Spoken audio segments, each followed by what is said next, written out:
ସବୁदिନେ ଚୋର ଘର ଅନ୍ଧାର ନଥାଏ, ଦିନେ ଦିନେ ଆଲୁଅ ହୁଏ। ବ୍ୟକ୍ତିଗତ ଭାବରେ ମୋର ଡାଉଟ୍ ଲାଗୁଛି ଏମାନେ କ'ଣ ତଦନ୍ତ କରିବେ କ'ଣ ନାହିଁ। କେନ୍ଦ୍ରରେ ତ ତାଙ୍କର କେହି ପାର୍ଟି ଖୋଲୁନାହାନ୍ତି। କେନ୍ଦ୍ରରେ 20ଟା MP ଅଛନ୍ତି, ମନ୍ତ୍ରୀ ଅଛନ୍ତି, ପଦଟିଏ କାହାର ପାର୍ଟି ଖୋଲିନି।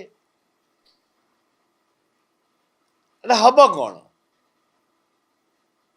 ହବ କ'ଣ? କିଛି ହବାର ନାହିଁ। ଢୋ ମନୋଜ ନାୟକଙ୍କୁ ଗିରଫ କରାଗଲା କ'ଣ ପାଇଁ? ତାଙ୍କ ମେଡିକାଲରେ ନିଆଁ ଲାଗିଗଲା, ସରକାର ଆରେଷ୍ଟ କରିଦେଲେ, ଜେଲରେ ଭର୍ତ୍ତି କରିଦେଲେ। ତିରୁପତି ପାଣିଗ୍ରୀକି ଆରେଷ୍ଟ କଲି, ଜେଲରେ ଭର୍ତ୍ତି କଲେ। ଛୋଟିଆ ଛୋଟିଆ କଥାରେ ମନୋଜ ନାୟକ ଜେଲ ଗଲେ। ବର୍ତ୍ତମାନ କିଡ୍ସର ମାଲିକଙ୍କୁ କମିଟି ଡାକିଲା, ଜେରା କରିଦେଲା ବୋଲିକିରି କେତେ କଥା ଏବଂ ଅନେକ କଥା ରହିଛି। ଆରେଷ୍ଟ ହେବା କଥା ତ ମୁଁ କହିଛି, ସରକାର କ'ଣ ନିଷ୍ପତ୍ତି ନେଉଛନ୍ତି ଦେଖାଯାଉ। ସରକାର ତଦନ୍ତ କରିବା ପାଇଁ ଯୋଉ ବସିଛନ୍ତି, କହୁଛନ୍ତି ଜମି ମାଫିଆ ଇଏ ସେ, ବ୍ୟକ୍ତିଗତ ଭାବରେ ବିଭିନ୍ନ ଲୋକ ବିଭିନ୍ନ କଥା କହୁଛନ୍ତି, ଦାବି କରୁଛନ୍ତି, ତାକୁ ତଦନ୍ତ ହେବା ଦରକାର। କିନ୍ତୁ ଏ ସରକାରରେ କାହିଁ ମୋତେ ବିଶ୍ୱାସ ଅଣ୍ଟୁନି ଯେ ଏମାନେ ଠିକ ଭାବରେ ତଦନ୍ତ କରିବେ। ତଦନ୍ତ କିଏ କରିବ? ବ୍ୟୁରୋକ୍ରାଟ କରିବେ। ସେଠି ତ ବ୍ୟୁରୋକ୍ରାଟ ମାନଙ୍କର ଲୋକ ଭର୍ତ୍ତି ଅଛନ୍ତି, ତା ସହିତ ଆପଣଙ୍କର ରାଜନେତାଙ୍କର ଲୋକମାନେ ବି ଭର୍ତ୍ତି ଅଛନ୍ତି। ଏଇଟା ତ ସନ୍ଦେହ ନାହିଁ। ସବୁ ଦଳର ଏ ପରିସ୍ଥିତିରେ କାହିଁ ମୁଁ ନିଜକୁ ଭାବୁଛି, ବ୍ୟକ୍ତିଗତ ଭାବରେ ଅଚ୍ୟୁତ ବାବୁ ମୋର ବନ୍ଧୁ ହେଇପାରନ୍ତି। ଆମର ବନ୍ଧୁ ଇଏ ଭୋଜି ଭାତରେ ସିଏ ତାଙ୍କ ରିପ୍ରେଜେଣ୍ଟେଟିଭ ଆସନ୍ତି, ସିଏ ବି ଆସନ୍ତି। କିନ୍ତୁ କଥା ହେଲା, ଇଏ ଏକ ସମସ୍ୟା।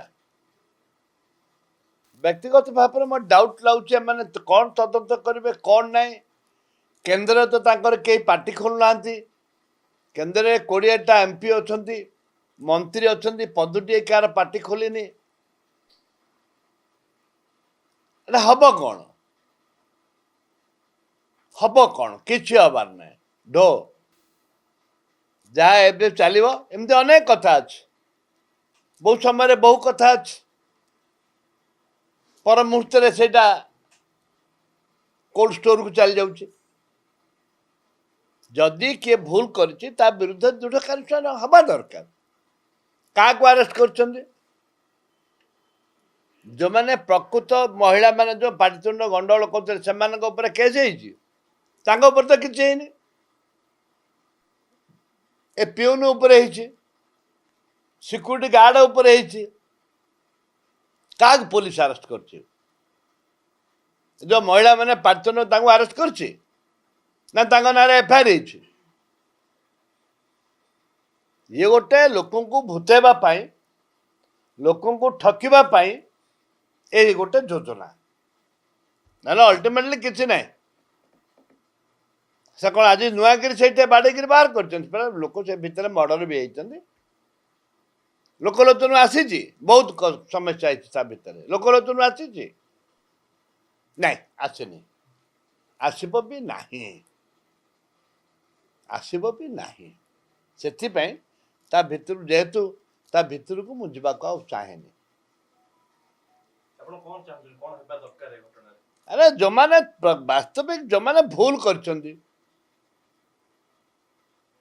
ବିଜେଡିର ବିଭିନ୍ନ MLA ବିଭିନ୍ନ ଷ୍ଟେଟମେଣ୍ଟ ଦେଇଛନ୍ତି, ହାଉସରେ ବିଭିନ୍ନ କହିଛନ୍ତି, ଟିଭିରେ ହାଉସରେ ଭିନ୍ନ କଥା କହିଛନ୍ତି, ବାହାରେ ବି ଭିନ୍ନ କଥା କହିଛନ୍ତି। ବାହାର ତ ବହୁତ ସପୋର୍ଟ କରି କହିଛନ୍ତି।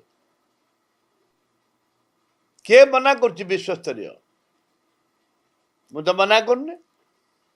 କିଏ ମନା କରୁଛି? ମୁଁ ତ କହିଛି ସ୍ୱାଗତ ଯୋଗ୍ୟ। ଆମ ଆଦିବାସୀ ପିଲାମାନଙ୍କୁ ପାଠ ପଢ଼ି ସ୍ୱାଗତ ଯୋଗ୍ୟ, ଏକଥା ବି କହିଛି। ମୁଁ କଥା ହେଉଛି ଯୋଉଟା ନ୍ୟାୟ ଲୋକଙ୍କୁ ମିଳିବା କଥା। ଓଡ଼ିଶା ନହେଲେ ଏତେ ବଡ଼ ଇସ୍ୟୁ,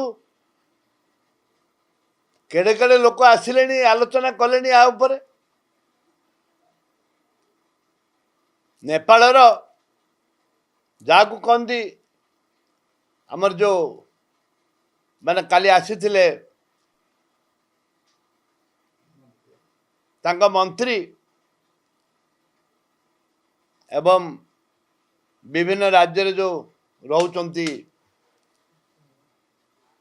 ସମସ୍ତେ ଆସିଥିଲେ ଆଲୋଚନା ମୁଖ୍ୟମନ୍ତ୍ରୀ ସହିତ କଲେ ଆଲୋଚନା ମୁଖ୍ୟମନ୍ତ୍ରୀ ପ୍ରତିଶ୍ରୁତି ଦେଲେ କହିଲା ସରିଲା କାମ ଆଉ କ'ଣ ଅଛି କରନ୍ତୁ ତାମାନେ କରନ୍ତୁ ତ ସୁପ୍ରିମକୋର୍ଟ ନିର୍ଦ୍ଦେଶ ଅନୁଯାୟୀ 10 ତଲା 20 ତଲା ଲେଖେ ଦିଲ୍ଲୀରେ ଭଙ୍ଗା ଯାଇଛି ଦେଖାଯାଉ କ'ଣ ହେଉଛି ତଦନ୍ତ ହଉ ଦେଖିବା ସବୁଦିନେ ଚୋର ଘର ଅନ୍ଧାର ନଥାଏ ଦିନେ ଦିନେ ଆଲୁଅ ହୁଏ